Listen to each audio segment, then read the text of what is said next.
Buenas noches, Linda. Buenas noches, ¿cómo están?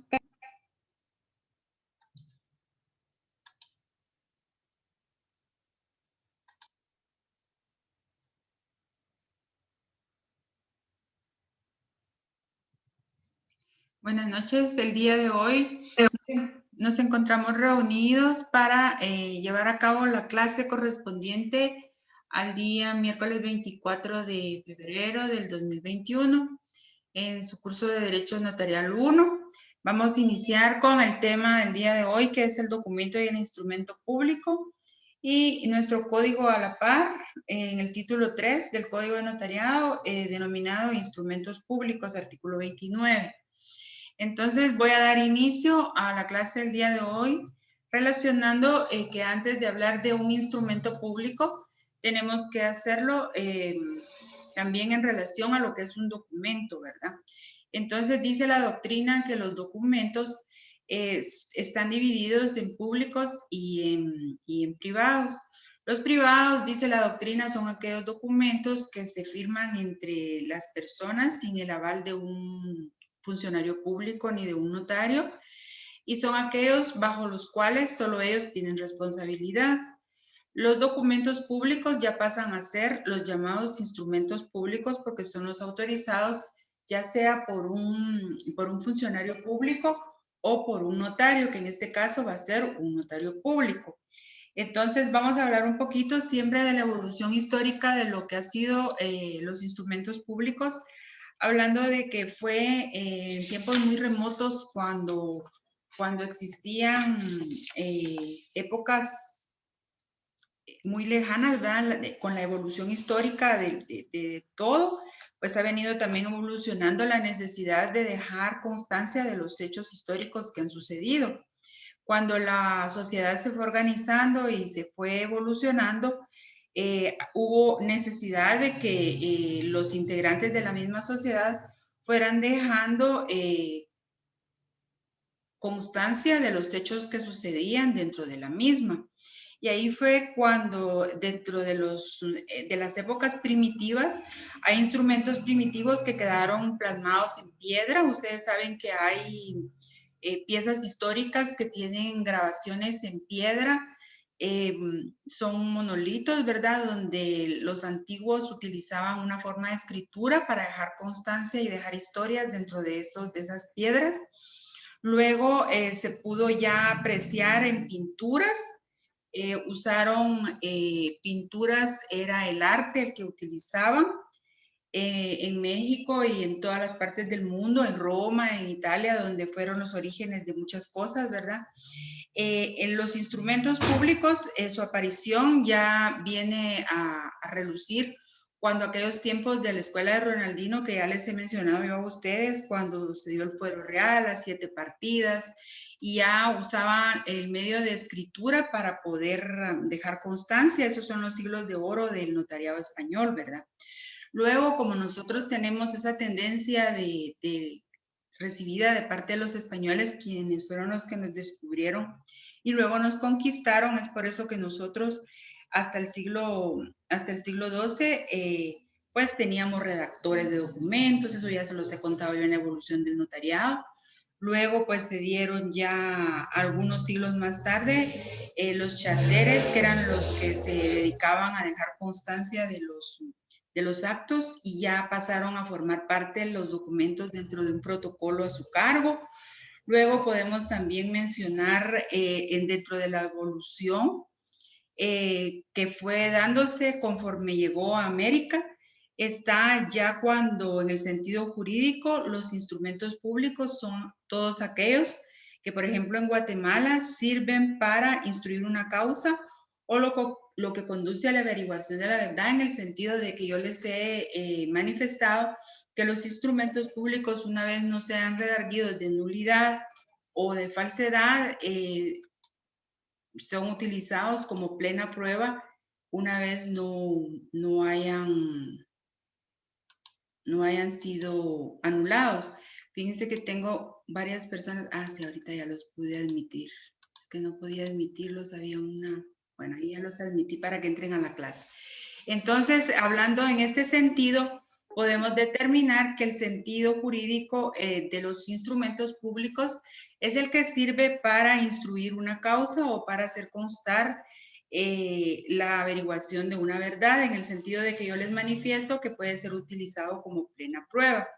El instrumento público va a ser aquel que es redactado por un notario, esa va a ser la definición que vamos a tomar, donde van a constar las relaciones jurídicas de los partícipes, o sea, de las personas que buscan al notario para hacer constar dichos hechos, para que sirvan entre leyes dentro de ellos mismos y se refieran a los hechos relacionados conforme a derecho. Es decir, queda por escrito todo lo que ellos deciden para poder respetar esa forma que ellos deciden y que sea la ley que va a regir el negocio jurídico o ya sea la relación jurídica que ellos decidan relacionar en ese instrumento público, ya sea de manera unilateral, bilateral o multilateral.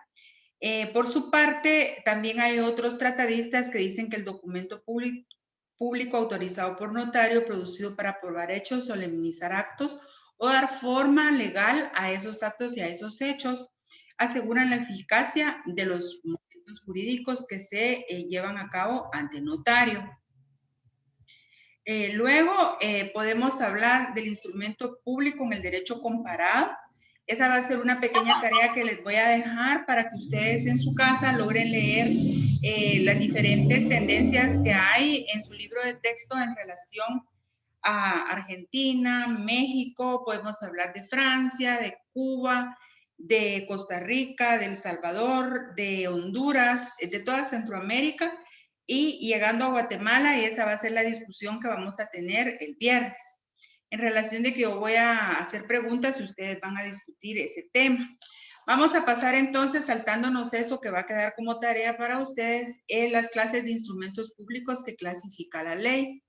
Los instrumentos públicos se clasifican en principales y secundarios. El eminentemente instrumento público que manejamos en la ley de Guatemala es la escritura pública. Esa escritura pública va a ser la escritura matriz, acta de protocolación, toma de razón de legalización de firmas o toma de razón de legalización de documentos. Esta clase de instrumentos públicos son los que van dentro del protocolo, pero también hay instrumentos públicos que van fuera del protocolo. No quiere decir que sean instrumentos públicos solo los que van dentro, sino que también los que van fuera. Y para eso podríamos nosotros señalar lo que es el artículo 29 del Código de Notariado, donde se inicia con el título 3 del mismo, donde señala lo que son los instrumentos públicos. En ese sentido, voy a solicitar que razonemos en la parte superior del título con la palabra formalidades, ya que aquí solo se refiere a instrumentos públicos y después ya en el artículo 31 habla de formalidades esenciales y luego en el título cuarto habla de formalidades especiales. Entonces vamos a tener como formalidades en general el título 3, instrumentos públicos del artículo 29. Si proceden a razonar su código es mejor porque a la hora de que se les pregunten las formalidades en general son las que se refieren a los que están en el artículo 29. En el artículo 29 señala los instrumentos públicos contendrán el número de orden, lugar, día, mes y año del otorgamiento. Dentro de un instrumento público, una escritura pública siempre se va a iniciar con el número de orden de la escritura, el lugar, que en este caso va a ser la ciudad de Jalapa, el día, que va a ser el día 24 de febrero del 2021, que va a ser el año del otorgamiento del instrumento público. Los nombres, apellidos, edad, estado civil, nacionalidad, profesión, ocupación, oficio y domicilio de los otorgantes. Aquí es donde yo ocupo los dedos de la mano y siempre se los enseño como para que ustedes se guíen y que no les haga falta ninguno, ¿verdad? Después de los nombres está la edad, el estado civil, la nacionalidad, la profesión, un oficio y el domicilio. Es decir, ustedes apartan lo que son los nombres, que ustedes ya saben que el nombre va a ser el nombre y apellidos, nombres de pila, los que se encuentran legalmente inscritos en su certificación de nacimiento. Y luego comenzamos a contar edad, estado civil, nacionalidad, profesión u oficio y domicilio.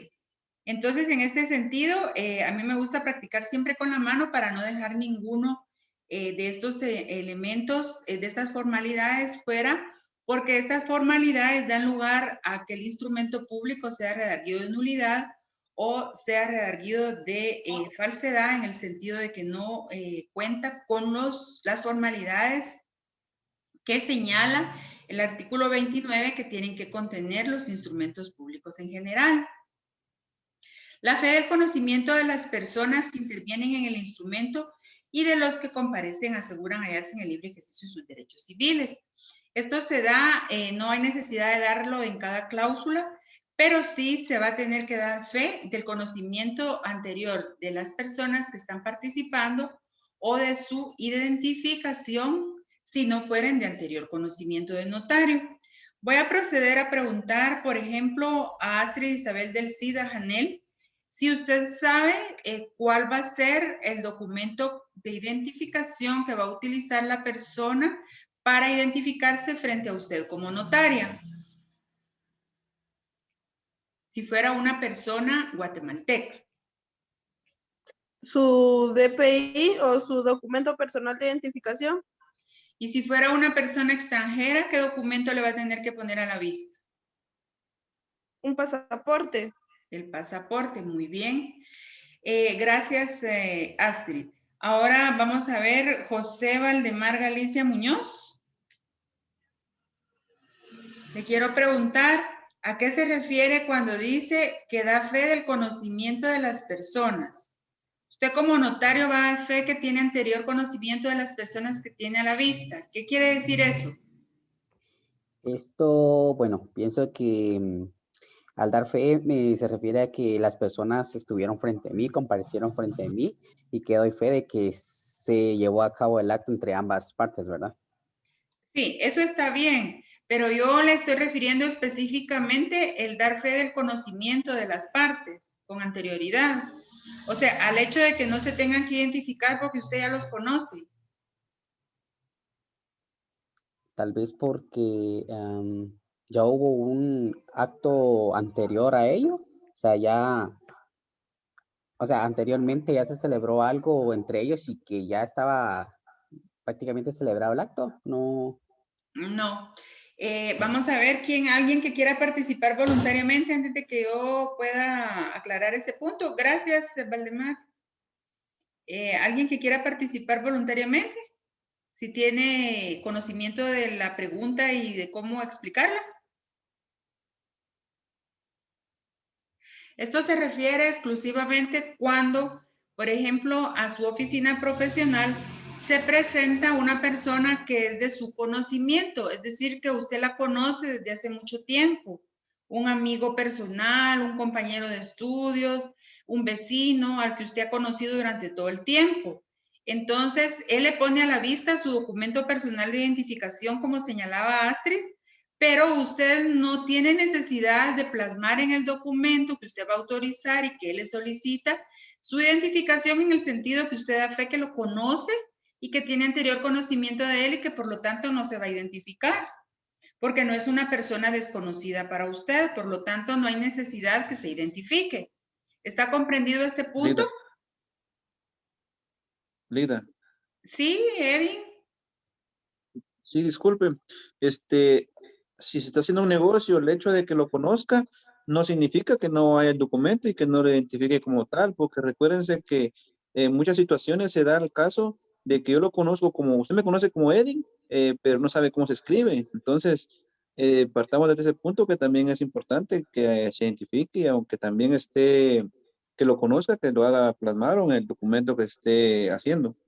Sí, muy bien. Lo único es que yo sí les tengo que contar que la ley les da la oportunidad, por ejemplo, si yo conozco a don Juan Ramón Pérez López desde hace 40 años, yo tengo a la vista su documento de identificación, coloco en forma correcta su nombre como se encuentra en el DPI, pero yo hago constar que no lo identifico por ser persona de mi anterior conocimiento. Ahora, como bien lo decía usted, Edith, para cubrirse las espaldas y tener certeza de que usted no va a cometer un error o que de repente tal vez no va a consignar bien el nombre, es mejor identificarlo siempre plenamente. Pero la ley sí le da la oportunidad de poder hacer constar y dar fe del hecho de su anterior conocimiento de la persona para no identificarla. ¿Tienen claro ese punto? Luego, en el mismo instrumento, se les va a preguntar a las partes o a los comparecientes si aseguran ser de las generales de ley, encontrarse en el libre ejercicio de sus derechos civiles, a lo que responden que sí. Cuestión que tampoco ustedes van a tener responsabilidad si ellos manifiestan ese sentido, y de no ser cierto, ustedes no van a tener responsabilidad porque para eso les están preguntando. Y de hecho, ustedes si quieren los pueden hasta juramentar y pueden solicitarles que bajo juramento de ley ellos manifiesten esas partes del instrumento público. Todo lo que sirva para protección del notario para su ejercicio es permitido. Entonces, la sugerencia es que siempre se les identifique, como dice su compañero Edín, y otra sugerencia es que se les aperciba de dirigirse con la verdad y de lo contrario, se les haga saber que están bajo juramento de ley para que no cometan el delito de perjurio ni digan mentiras, ¿verdad? Ni falsedades. Para que a la hora de que suceda algo así, ustedes tienen el respaldo de que ellos están bajo juramento y son ellos los únicos responsables de lo que manifiestan. No sé si alguien quiere comentar, Ludwig.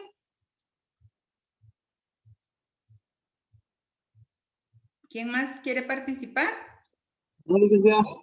¿No? Vamos a pasar al número 4, donde dice que la identificación de los otorgantes cuando no los conociera el notario por medio de la cédula de vecindad. No sé si su ley así dice todavía. Vamos a razonar que es el DPI. Para los que ya tengan actualizado su código, pues está bien, pero cuando dice que el medio por el cual en el número 4 es la identificación, la cédula de vecindad, vamos a razonar que es el documento personal de identificación, código único de identificación, que es el que se está utilizando en la actualidad, razonemos ahí, o el pasaporte, ¿verdad? Si fuera un extranjero, o por 2 testigos conocidos por el notario o por ambos medios cuando así lo estimare conveniente. Esa podría ser poner en práctica una de las funciones del notario. Ustedes también ahí pueden razonar en el número 4 que se va a dar una función propia del notario, donde él tiene la facultad de poder utilizar la función legitimadora y por lo tanto va a poder solicitar no solo el documento de identificación personal, sino que también va a poder solicitar la presencia de 2 testigos y todo lo que él necesite conveniente para poder dejar la función legitimadora de una forma bien operada. En el sentido que la función legitimadora es una de las funciones del notario que se encuentra activo, ¿verdad? Entonces ahí llevamos a cabo la razón que es DPI, el que estamos utilizando actualmente, o pasaporte si fuera una persona extranjera. Luego el número 5 habla de la razón de haber tenido a la vista los documentos fehacientes que acrediten la representación legal, porque en este caso les quiero contar que a veces las personas pueden actuar en nombre propio dentro de los instrumentos públicos, pero también es aceptado por la ley que alguien actúe en representación de otra, ya sea con un mandato legal o sea porque la ley así lo estipula, ya que va a ser el representante legal y en ejercicio de la patria potestad de un menor de edad, por ejemplo, o porque es un funcionario público en funciones y que tiene un nombramiento para poder ejercitar la representación de algún ente jurídico que necesita una persona para ejercer la misma. En el siguiente curso que ustedes van a recibir en el otro semestre, está específicamente el tipo de representaciones que ustedes van a tener a bien aprender y a poder calificarlas para saber si son suficientes conforme a la ley y a su juicio para que pueda actuar la persona que está en representación de otra, ¿verdad? Describiendo o indicando lugar y fecha en funcionario o notario que autoriza los documentos que les ponen a la vista para saber si la representación es suficiente conforme a la ley y a su juicio, y dice el código hará constar que dicha representación es suficiente conforme a la ley y a su juicio para el acto o contrato. Ahí está de nuevo la función legitimadora, ya que ustedes van a ser los que van a calificar el título, el instrumento público que les van a poner a la vista, donde van a acreditar que los comparecientes están actuando en representación de otros. Vamos a ver, por ejemplo, Diana Elizabeth Aguilar Bocanegra. Yo le quiero preguntar si usted comprendió esta parte del artículo 29 en el numeral 5, donde hay personas que representan a otras dentro del actuar de hacer constar un hecho dentro de un instrumento público ante notario. Sí, Lita, sí me quedó claro. ¿Puede usted explicarme qué es? En algunas ocasiones, las personas representan a otras, ya sea porque hay un documento que lo fundamente o porque la ley así lo establezca. Tal es el caso de los menores de edad, o también podríamos decir aquellas instituciones que tienen un representante que realiza todos los negocios, bancos, etcétera. Sí, así es. Muchas gracias. Entonces, de esta forma es como ustedes como notarios van a tener a la vista esos documentos que van a acreditar las representaciones y ustedes van a poder otra vez utilizar la función legitimadora y van a hacer constar si la representación que les ponen a la vista es suficiente conforme a la ley a su juicio para poder actuar en el presente acto, y ahí dan inicio, ¿verdad?, a las cláusulas y aceptan la representación que se les pone a la vista. Aquí va a haber un pequeño paréntesis donde yo les voy a recalcar. Los notarios no tenemos una bola de cristal para saber si los documentos que nos ponen a la vista son legítimos o no.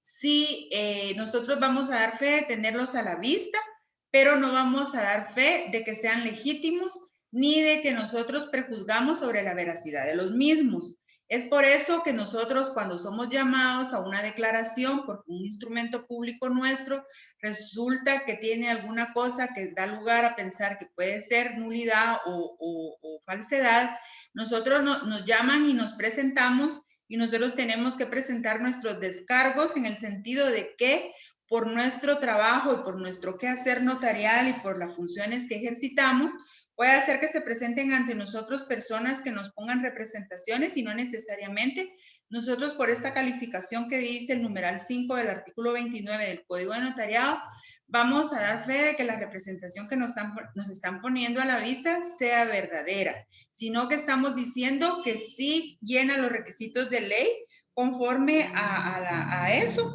y a que a nuestro juicio es suficiente para que pueda actuar. Con eso no estamos diciendo que nosotros tenemos una bola de cristal y que nosotros somos clarividentes y que vemos que ahí están actuando de mala fe, porque si nosotros lo estamos haciendo de buena fe, vamos a tener formas de poder demostrarlo y de poder defendernos en cualquier sindicación, ¿verdad? Entonces a esto se refiere esta parte. Vamos a pasar al numeral 6. Si tienen alguna pregunta, alguna duda, me pueden interrumpir para poder realizar el comentario correspondiente. En el 6 dice la intervención de un intérprete nombrado por la parte que ignore el idioma español. Si el intérprete no supiere o no pudiere firmarlo, hará por él un testigo. Ahí es cuando nos agenciamos de las partes que van a servir como testigos, personas que tienen que ser de conocimiento del notario, hábiles y capaces para poder ser testigos, y de lo contrario, si no son del conocimiento nuestro, de los notarios que van a autorizar, se tienen que identificar plenamente, y entonces va a ser mejor que sean con las características que les he nombrado. Luego en el número 7 dice la relación fiel y concisa, clara del acto o contrato. Siempre tenemos que aprender, a pesar de que los notarios tenemos discrecionalidad para poder redactar, tenemos que aprender a hacer en nuestra forma de redacción claros y precisos en las cosas que se quieren dejar dentro del instrumento público como constancia, siempre y cuando estén apegadas a derecho y no sean cosas que se encuentren fuera de la ley ni que riñan con ella. Artículo 8. La fe de haber tenido a la vista los títulos y comprobantes que correspondan según la naturaleza del acto. Puede ser, por ejemplo, que si es una compra-venta, una escritura de compra-venta, el vendedor tiene que poner a la vista el título con el que acredita su derecho de propiedad sobre lo mismo que pone a la venta. Puede ser un bien inmueble, ¿verdad? Y ustedes van a tener que dar fe de haber tenido a la vista ese documento, el título con el que demuestra que es propietario, e identificarlo con autorización, en qué lugar, en qué fecha, a qué hora, por qué notario o por qué funcionario público. Luego puede dejar también constancia de estipulaciones especiales. Luego en el numeral 9 dice la transcripción y actuaciones ordenadas por la ley o que a juicio del notario sean pertinentes cuando el acto o contrato haya sido precedido de autorización u orden judicial o preceda de diligencias judiciales o administrativas. Un ejemplo de este numeral es cuando se le solicita una escritura de compra-venta con gravamen hipotecario por medio de un banco. Los bancos, antes de autorizar el préstamo, en su junta directiva autorizan el préstamo, y ese documento va a pasar a formar parte de una de las cláusulas especiales que va a tener el instrumento, donde a veces es necesario transcribir el mismo tal y como se encuentra. En las transcripciones, la ley sí permite que hayan números, que hayan abreviaturas y que hayan todo lo que se relaciona a estas dos cosas que se encuentra prohibido dentro del contenido de la escritura, única y exclusivamente en la que sería una transcripción, ¿verdad? Ya que nosotros como norma tenemos que no podemos usar números, sino que se escribe la cantidad de letras. No podemos usar abreviaturas y en cambio en las transcripciones sí va a tener que ser tal y como se encuentra en el punto de acta que celebra la junta directiva de un banco, por ejemplo, ¿verdad? O de una cooperativa. Ese es un ejemplo. En este caso también podría ser una resolución judicial donde se ordena pues que se lleve a cabo la escritura de propiedad después de un remate, por ejemplo, de una propiedad. Esa va a ser una orden judicial y ahí también hay que transcribir la resolución judicial, ¿verdad? Que en este caso la transcripción corresponde a exactamente lo que dice en forma, ¿cómo se le llama? No se me viene la palabra, que la tenemos confrontada de su original y la estamos transcribiendo en el instrumento público que vamos a autorizar. En el numeral número 10 dice la fe de haber leído el instrumento a los interesados y ratificación y aceptación. Esto es porque en el cierre de los instrumentos, después de que en forma clara y precisa hemos dado fe de tener a la vista el documento con el que acreditan el derecho de propiedad, hemos ya en forma clara y precisa en cláusulas especiales dejado en forma clara todas las estipulaciones del mismo negocio o hecho que se quiere dejar constancia. Vamos a dar lectura íntegra del instrumento a las partes, quienes lo van a tener que ratificar, aceptar y por último, firmar.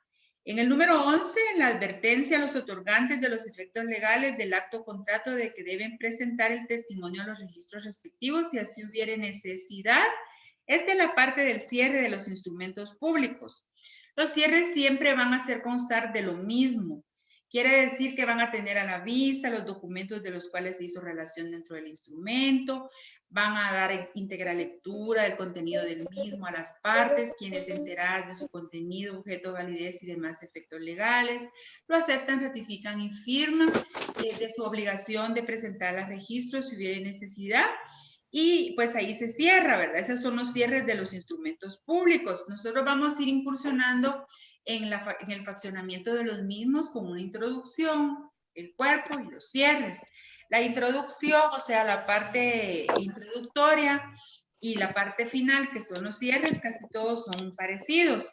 Lo que va cambiando es el contenido, que es la parte central de cada instrumento, donde cada uno va a tener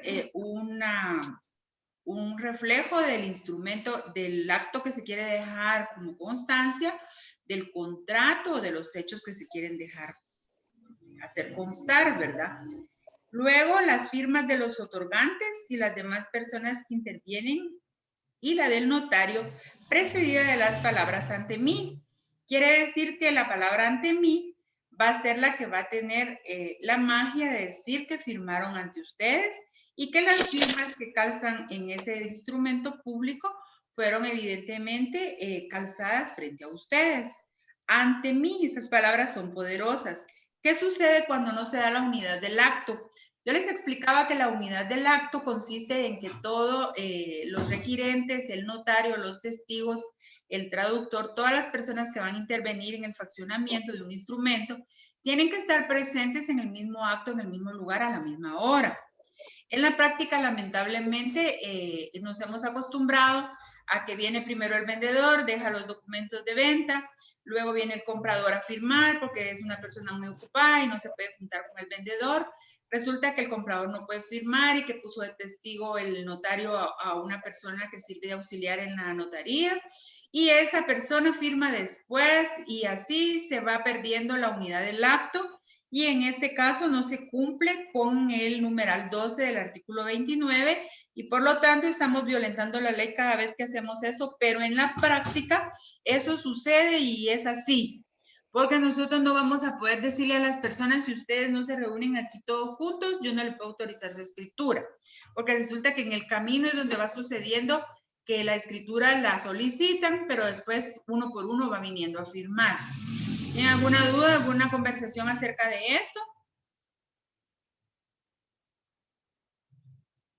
¿Podría repetir este inciso 12, licenciada? Es que no lo entendí muy bien. Lo voy a volver a explicar. En el inciso 12, las firmas de los otorgantes van al finalizar el instrumento público. Después de que yo le doy lectura íntegra al instrumento, las partes ratifican, las partes aceptan cada una de las cláusulas, proceden a tener conocimiento que lo tienen que presentar a un registro si hubiera necesidad, lo aceptan, ratifican y firman junto al notario que autoriza, dice. El que de todo da fe. De ahí procede la firma en un caso de que fuera una escritura de compraventa de un inmueble, procede a firmar el vendedor del inmueble, luego firma el comprador, después se colocan las palabras en mayúscula ante mí y va la firma y sello del notario. La explicación que yo les daba era, este numeral 12 es el que refleja lo que es la unidad del acto. La unidad del acto es un principio del derecho notarial y es aquello que nos indica que tenemos que estar todos presentes en el mismo acto. Por eso se llama unidad del acto.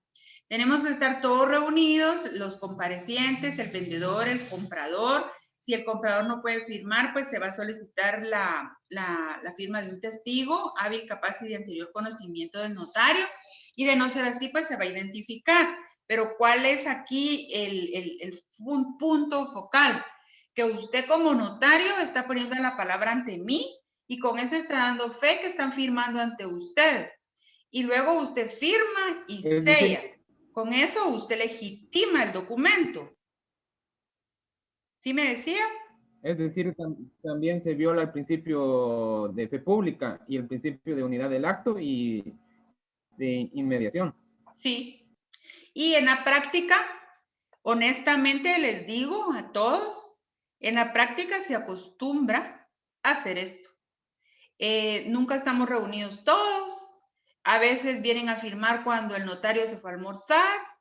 La persona que apoya en la oficina es la que recibe las firmas porque la persona que estuvo toda la mañana, la persona que tenía que venir a firmar no vino y solo puede venir cuando el notario no está y entonces el notario recibe la llamada y le dice, bueno, que firme delante de usted, pídale fotocopia a su DPI, pero se violentan todos los principios que usted acaba de mencionar y es donde surgen los problemas y después resulta que los notarios en ejercicio somos los que tenemos la responsabilidad y somos los que estamos aprendiendo los principios y somos los que los tenemos que poner en práctica. Lo único es que en la práctica nos acostumbramos a violentarlos y a que no se cumplan. ¿Hoy sí quedó un poco claro? Sí, ya bastante claro. ¿O todavía hay duda? Luego en el otro párrafo del 12 dice, cuando el propio notario fuere el otorgante, pondrá antes de firmar la expresión por mí ante mí. Eso se da cuando, por ejemplo, yo legalizo una copia de un documento. Yo vengo, tomo la tarjeta de circulación de una moto, yo le saco la fotocopia aquí en la fotocopiadora, yo legalizo, hago la auténtica llamada por todos y conocida, pero se llama acta de legalización de documento.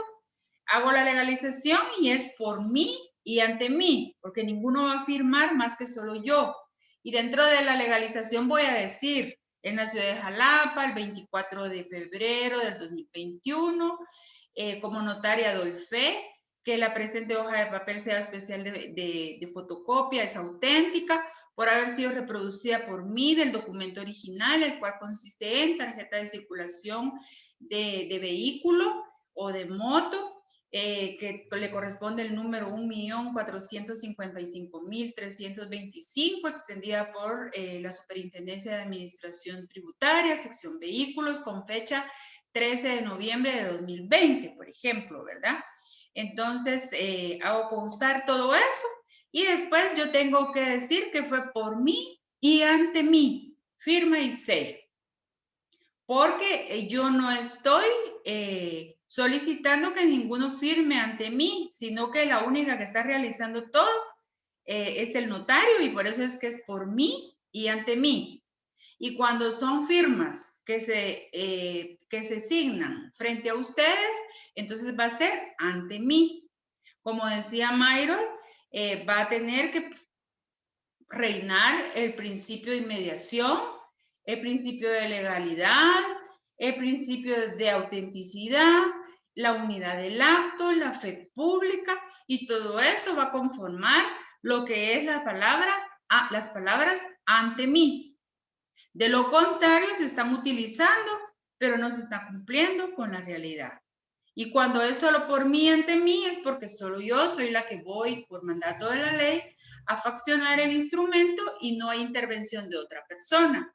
Por ejemplo, las actas de protocolación, cuando a ustedes les llegue su momento, van a aprender a protocolizar documentos provenientes del extranjero. Yo solo les voy contando así las experiencias para que ustedes se vayan familiarizando con todos los instrumentos, los nombres de los mismos. Ese es un instrumento que va dentro del protocolo y es un acta de protocolación.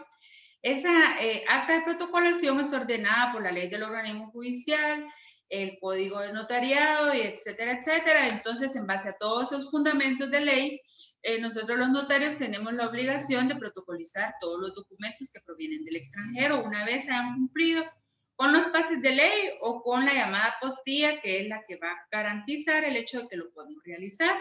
Luego también de que se hayan redactado en idioma español los pases que vengan en otro idioma. O sea, tenemos que hacer uso de un traductor jurado para que nos traduzca las partes que vienen en inglés, en francés, en cualquier idioma, de algún instrumento público que vayamos a protocolizar. Bueno, el punto es que yo les quiero indicar que la protocolación es un instrumento público ordenado por la ley, como bien decía la compañera que intervino anteriormente, pero es un documento que por mandato de la ley, yo lo voy a protocolizar, pero es por mí y ante mí. Ninguno va a firmar. A mí solo me lo ponen a la vista y yo ya sé qué es lo que tengo que hacer porque la ley así me lo indica. Entonces, ese va a ser uno de los documentos que es por mí y ante mí. Bueno, ahí termina el 12. Entonces, pasamos al artículo 30, que es la cláusula, anotamos al lado izquierdo o al lado derecho, vamos a poner que es la cláusula del saneamiento. Esa palabra saneamiento viene de sanear, de limpiar, de dejar todo bien, ¿verdad? Sin ningún vicio oculto, sin ninguna manifestación de voluntad que venga con vicio oculto o ya sea con un mala fe, ¿verdad? Entonces, en el artículo 30 dice, en todo acto o contrato, el otorgante que se obligue hará constar de manera expresa si sobre los bienes que motivan el acto o contrato existen o no gravámenes o limitaciones cuando estos puedan afectar los derechos del otro otorgante. Y el notario les advertirá las responsabilidades en que incurren si así no lo hicieren.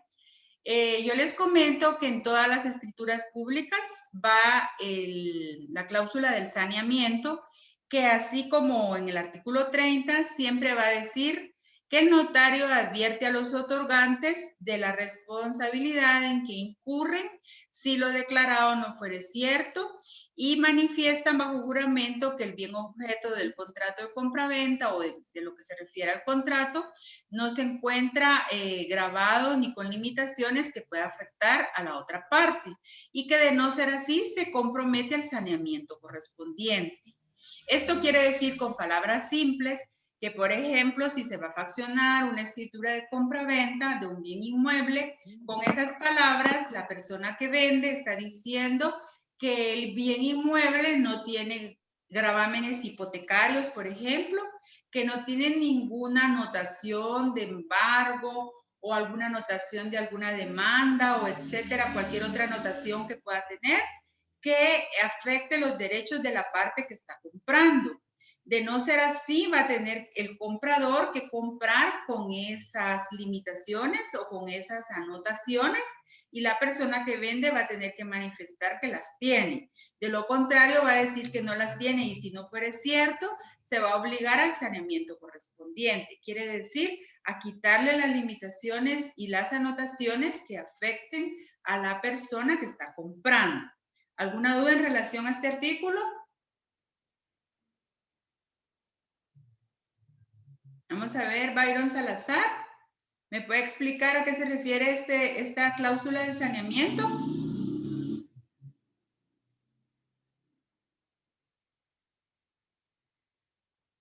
No está conectado Byron Salazar. Yo veo que sí está conectado, pero tal vez no está recibiendo la clase. Solo se conectó y se fue. Axel Duban Rosa. No sé si pronuncié bien su nombre. Buenas noches, licenciada. ¿Podría explicarme si comprendió lo que es la cláusula del saneamiento? Sí, licenciada, le comprendí que si en dado caso a la hora de realizar un contrato no se hace mención de que tiene algún vicio oculto, la parte la cual está vendiendo, por ejemplo, debe restablecer aquellos problemas que le han surgido a causa de no hacer mención de ese vicio. Sí, más o menos. Siempre tiene que hacer constar limitaciones o anotaciones que le sean afectadas a la otra persona o juramentar que no las tiene, ¿verdad? Y si de lo contrario, si las tiene que sanear el bien, ¿verdad? Se responsabiliza el saneamiento correspondiente. Bueno, cuando yo les preguntara o algún docente les preguntara a qué se refiere la cláusula del saneamiento, esa es la explicación que ustedes tienen que dar y está fundamentada en el artículo 30 del Código de Notariado. Vamos a continuar con la doctrina en relación al instrumento público. No hay ninguna observación acerca del artículo 29 del Código de Notariado que se relaciona, según la anotación que le hicimos, en relación a las formalidades en general de los instrumentos públicos. ¿Qué sucede si hace falta uno de estas formalidades en los instrumentos públicos? ¿No era Aileen Jiménez? ¿Qué sucedería si hiciera falta, por ejemplo, el número de orden, lugar, día, mes, año y del otorgamiento del instrumento? ¿A qué da lugar?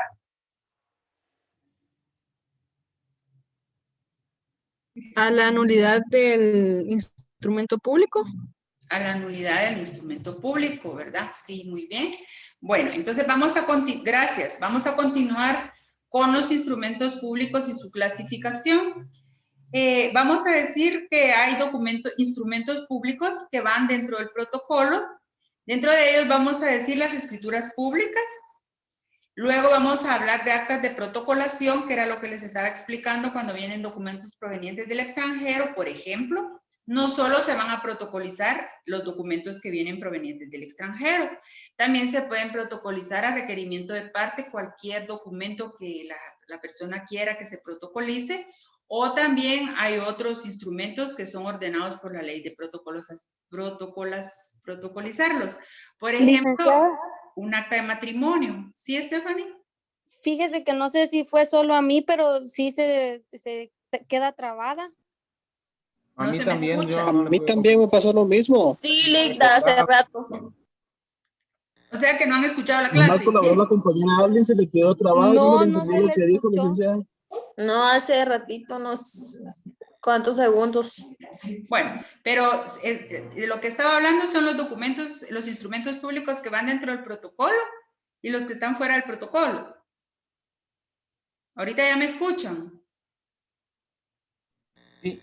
Sí, Ligda. Bueno, los instrumentos públicos que van dentro del protocolo van a ser las escrituras públicas, las actas de protocolación, que es lo que les estaba explicando de los documentos que vienen provenientes del extranjero, o les estaba diciendo que a veces las partes solicitan que se protocolice algún documento específico a petición de parte, o también hay otros tipos de instrumentos públicos que la ley obliga a que los notarios protocolicemos. Por ejemplo, cuando celebramos un matrimonio, la ley estipula que esa acta de matrimonio tiene que ser debidamente protocolizada. Esta sería un acta de protocolación. Y luego las razones de legalización que van a ser de firmas y de documentos. Esos son los instrumentos públicos que van a ir dentro del protocolo. Las razones de legalización van a ser constancias de que se legalizaron firmas, aquellas que van a ser puestas ante nosotros, o constancia de que legalizamos documentos, los que yo les estaba comentando que van a ser por mí y ante mí. Si yo durante el trimestre realicé 5 legalizaciones de documentos, voy a hacer 5 tomas de legalización de documentos. Y si durante el trimestre legalicé 5 razones de legalización de firmas, voy a tener que hacer 5 tomas de razones de legalización de firmas y esas escrituras van dentro del protocolo a su cargo. ¿Están escuchando? Sí. Bueno, luego van a haber instrumentos públicos que van fuera del protocolo. Dentro de los instrumentos públicos que ustedes van a autorizar como notarios y que van a ir fuera del protocolo están las actas notariales. Están las actas de legalización de firma y las actas de legalización de copias de documentos. Las actas notariales consisten en plasmar en una hoja de papel bond actos o hechos que les consten o circunstancias donde ustedes participen. Siempre va a ser a requerimiento de parte. Ustedes dentro de las actas notariales van a dejar constancia de lo que dice en su contenido. Luego, actas de legalización de firmas son las actas que se levantan cuando alguien le solicita que le legalice la firma y esas van a ser ante mí, ya que la persona que va a firmar lo hace ante ustedes y ustedes dan fe de lo mismo. Luego las actas de legalización de copias de documentos, que era lo que les estaba expresando cuando ustedes les solicitan que se legalice la fotocopia de un documento, cuando les explicaba lo de la tarjeta de circulación, que yo voy a ser la que la voy a fotocopiar y voy a dar fe de que yo misma realicé la fotocopia, la reproducción, y que por eso va a ser por mí ante mí, y yo voy a dar legalidad de que la copia, ese papel especial de fotocopia es la copia exacta del documento original. También se debe mencionar que en la ley guatemalteca se tiene regulada la facultad y obligación de asentar razones dentro y fuera del protocolo. Por ejemplo, de cancelación de una escritura. Cuando nosotros autorizamos una escritura pública, a veces tenemos problemas en la impresión. Nosotros la escribimos en la computadora y luego le ordenamos la impresión, ponemos la hoja de papel sellado especial de protocolo, pero la impresora la jala mal e imprime mal, e imprime fuera de las líneas, por ejemplo. Nosotros tenemos prohibido escribir entre las líneas si no lo hacemos constar. Esto da origen a que si hay una mala impresión, nosotros cancelemos esa escritura pública razonándola al final y volvemos a imprimir, pero ya con el número que sigue, ¿verdad? Por ejemplo, la que cancelamos es la número 1, entonces la volvemos a imprimir, pero le tenemos que cambiar el número 2, porque la número 1 vamos a tener que hacer una razón y un informe donde nosotros damos a conocer al Archivo General de Protocolos que el instrumento público número 1 autorizado el 24 de febrero del 2021 fue cancelado por contener errores de impresión. Entonces ya le cambiamos a número 2 y la otra impresión sí ya no sale bien. Y entonces ahí esa sería una de las razones que se colocan cuando se cancela un instrumento público. Siempre va a ocupar un lugar dentro del protocolo, no la podemos desechar porque recuerden que yo les comenté que cuando compramos los pliegos de papel, esos quedan bajo nuestro cargo y en toda la República sabemos de qué número a qué número de registro y qué número de serie tiene cada notario bajo su responsabilidad. Luego podemos hacer razones en virtud de los documentos complementarios, que en este caso la principal podría ser una escritura pública de compraventa, donde por un error involuntario omitimos el nombre correcto de la persona vendedora y entonces tenemos la oportunidad de hacer una escritura pública donde ampliamos y rectificamos que por un error no consignamos bien el nombre y esa sería una escritura complementaria o una ampliación.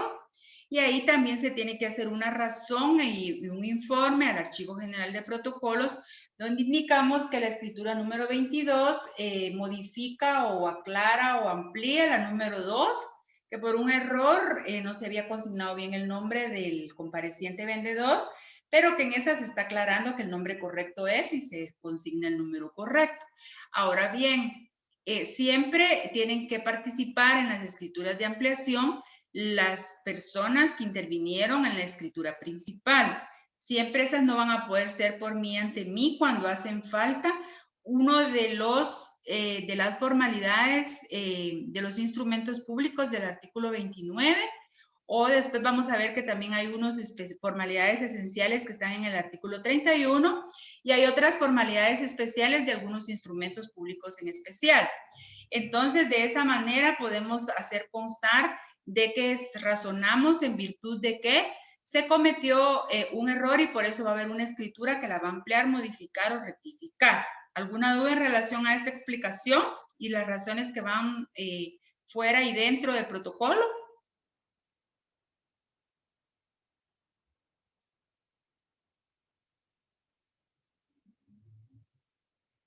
Bueno, vamos a pasar a los fines del instrumento público.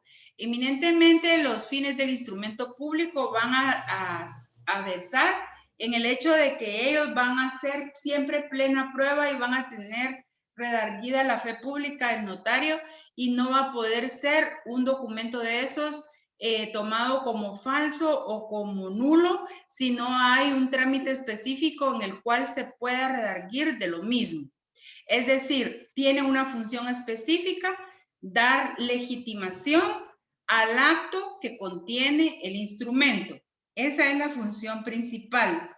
Perpetuar los actos, conservarlos si son los de los instrumentos que van dentro del protocolo, conservarlos y después dar una reproducción cuantas veces haya necesidad.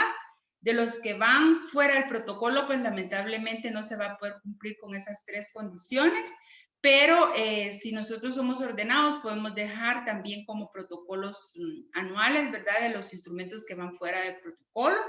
La prueba preconstituida va a consistir en que el instrumento público va a ser tomado como plena prueba si se puede utilizar dentro de un juicio, dentro de cualquier actividad judicial que se desee, ya que la fe pública redargue los documentos como auténticos y verídicos, ¿verdad? Una vez no se han redarguido de nulidad o de falsedad.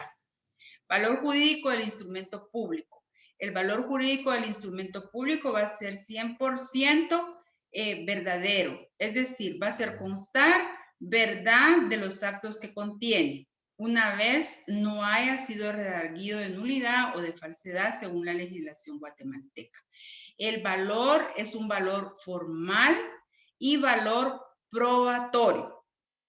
Bueno, entonces, dentro de los efectos del valor o efectos sustantivos, tenemos en general la legitimación, que la hemos venido conversando en relación a las anotaciones que se hicieron en el código, donde en el numeral 5, el numeral 6 del artículo 29 del Código Notariado, podemos darnos cuenta de que se pone en práctica la función legitimadora del notario. Ya. ¿Qué manda? Se le fue el audio, licenciada. Se trabó. Se trabó, licenciada. Pero yo lo tengo bien, lo que pasa No es que, se le escuchó, Licta. que el internet está mal. Es el internet el que está mal. Bueno, voy a repetirles. Vamos a ver si ahorita ya se escucha mejor. Les estaba hablando del valor jurídico del instrumento público, haciendo constar que el instrumento público tiene un valor formal y un valor probatorio, que el valor o efectos sustantivos y en general la legitimación. Hablaba de que hicimos razonamiento en el numeral 5 y 6 del artículo 29 del Código de Notariado, donde ponemos en efectividad y promovemos la función legitimadora del notario. ¿Ahorita sí se me está oyendo bien? Sí, Linda. En especial, la escritura puede ser, según los casos, elemento indispensable para el fraccionamiento de un negocio jurídico.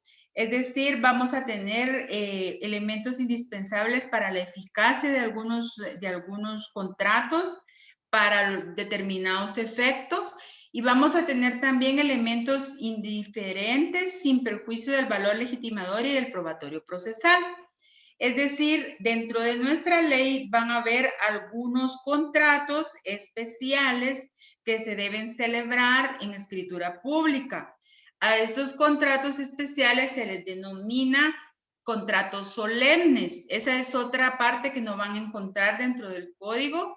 Y también podrían anotarlo por ahí, ¿verdad? Que los contratos que deben celebrarse en escritura pública van a ser aquellos que cuando se los nombren puedan ser que sean los contratos solemnes. A ustedes les pueden hacer la interrogante, ¿podría enumerarme 3 contratos solemnes? Ustedes tienen que saber que esos son aquellos que obligadamente tienen que constar dentro de una escritura pública, es decir, que son contratos que tienen que constar dentro de los instrumentos públicos que van dentro del protocolo. No se pueden celebrar en los instrumentos públicos que van fuera del protocolo. En este caso, todo lo anterior va a poder ser regulado en el Código Civil, Decreto Ley 106, en los artículos 1574 al 1578, donde podemos valorar todo lo que es los contratos solemnes y dentro de los mismos podemos clasificar la promesa de compraventa de bien inmueble, el mandato, las sociedades, la compraventa de bienes inmuebles o bienes muebles identificables, la permuta de bienes inmuebles, la donación entre vivos, el arrendamiento en los casos que se deba inscribir, o sea que el plazo sea mayor de 3 años, y la renta pagada por anticipada por 1 año o más, el mutuo si se garantiza con hipoteca, o sea con otro bien inmueble, y por ser esto un derecho real, recae sobre el inmueble inscrito. Estos que les he mencionado son los contratos eminentemente solemnes, que tienen que ir dentro de una escritura pública. Luego vamos a hablar de los efectos ejecutivos. El testimonio de una escritura pública siempre va a tener efecto ejecutivo, lleva aparejada ejecución si fuere constituido para eso, y da la calidad, esa calidad se la da al Código Procesal Civil y Mercantil. Cuando la escritura pública toma el carácter de título ejecutivo, va a ser porque va a tener una cantidad líquida, exigible y de plazo vencido, donde van a poder hacer el cobro, el requerimiento de alguna obligación a la que se compromete la parte que firma, ¿verdad? Y va a tener efectos probatorios, que esa es más decirles, que ya se las he explicado varias veces, donde puede ser usado como una prueba preconstituida y corresponde también al Código Procesal Civil y Mercantil, quien es el que le da legitimidad al valor probatorio del instrumento público y le da validez y dice que una vez no sean redarguidos de nulidad y falsedad, son tomados como plena prueba.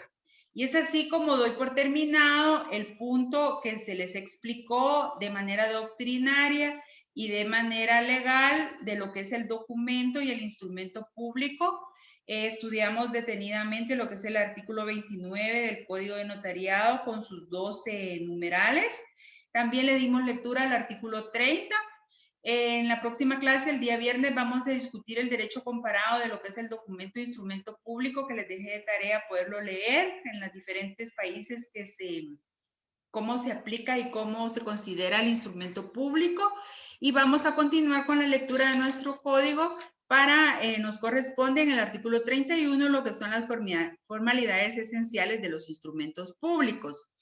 El trabajo que se encontraba contemplado para ser entregado el día de hoy, porque para hoy estaba, ¿verdad? El trabajo. Sí, licenciada, para hoy. Ajá, para el día de hoy, que tiene un valor de 20 puntos, lo vamos a dejar, permítame, ahorita voy a revisar aquí cómo está la calendarización.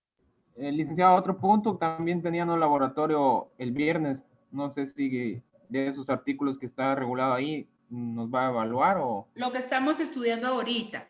Y también les voy a pedir que lean en su libro lo que es la fe pública, para poder abordar eso el día viernes. Pero estoy pensando que el miércoles siguiente, vamos a ver. El miércoles siguiente, ¿qué fecha tenemos? Ahorita tenemos 24, ¿verdad? 3 de marzo. Vamos a ver, 3 de marzo. Sí, es 3 de marzo. Vamos a ver si el 3 de marzo no tenemos programado laboratorio. Hay un laboratorio, pero ese día me van a pasar vía electrónica su trabajo.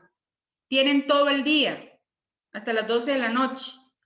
El trabajo lo van a pasar a mi correo electrónico. ligdamendezderecho@gmail.com. Ese es el correo a donde van a tener que enviar su trabajo el miércoles siguiente, que es 3 de marzo. Lo pueden hacer durante todo el día hasta las 12 de la noche. Ahora, el laboratorio que viene para el viernes va a ser un laboratorio pequeñito, donde vamos a tratar de hacer unas 3 o 4 preguntas de lo que estudiamos el día de hoy y de lo que tienen para la lectura del derecho comparado. Licenciada, así como el análisis de todos los artículos, digamos como el 29, ¿tendríamos que analizar cada inciso o puede ser en general el 29? El 29 usted lo va a analizar como las formalidades generales del instrumento público, explicando nada más que todos esos numerales son numerales que tienen que tener los instrumentos públicos y explicar que si no los tiene, ¿por qué es lo que va a suceder? Pero no los tiene que analizar uno por uno porque por eso lo estamos haciendo en clase. Sería el artículo en general, analizar. Los artículos que tienen muchos incisos, ustedes los van a explicar en general.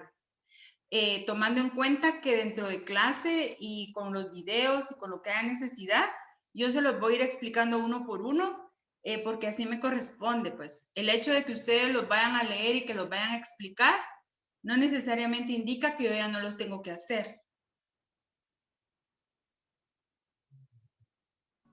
Otra duda, esto que están explicando doctrinariamente, ¿en qué página del libro está? Porque yo lo estaba buscando y no lo encontré.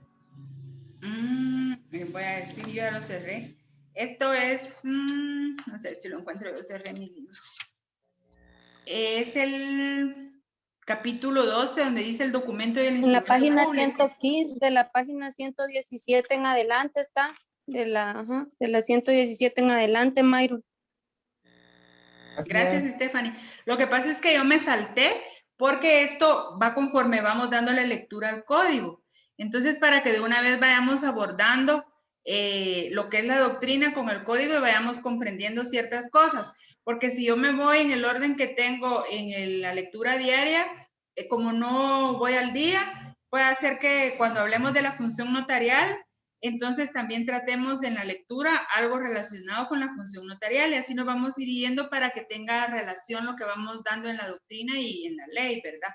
Nos vamos a ir acoplando, siempre y cuando no dejo fuera de la intención, que como no tenemos mucho tiempo para las clases, yo siempre voy a grabar algunos videos y se los voy a subir como he hecho siempre para poder ir avanzando en relación a algunos temas, ya sea de las explicaciones de los artículos o sea de los temas de la doctrina. No sé si tienen alguna otra observación, alguna duda. Si no, nos reunimos a clase el día viernes. Siempre preparados, por favor, con una hojita de papel blanco, unas 2 hojitas, su lapicero negro, su cámara, y vamos a tratar la manera de hacer siempre un laboratorio fácil, no por el hecho de que se les van a dar los puntos, sino que en el acompañamiento que les estoy dando, yo comprendo que el hecho de estar por internet es un grado de dificultad que tenemos para nuestras clases. Ha sido un gusto atenderlos y pasen feliz noche. Licenciada, ¿será que podría subir esta clase, por favor? Sí, yo voy a tratar la manera de subirla ahorita, a ver si puedo, porque ahorita en la noche a veces es más fácil, porque de lo contrario, viera que en el día es demasiado difícil por el peso que tiene el video, por el tiempo, ¿verdad? Que son casi 90 minutos. Entonces voy a tratar de subirla ahorita y yo les indico si se logra subir o no. Está bien, gracias. Bueno. Muy bien, licenciada. Feliz noche. Bueno, muy bien, Héctor, gracias. Feliz noche. Feliz noche.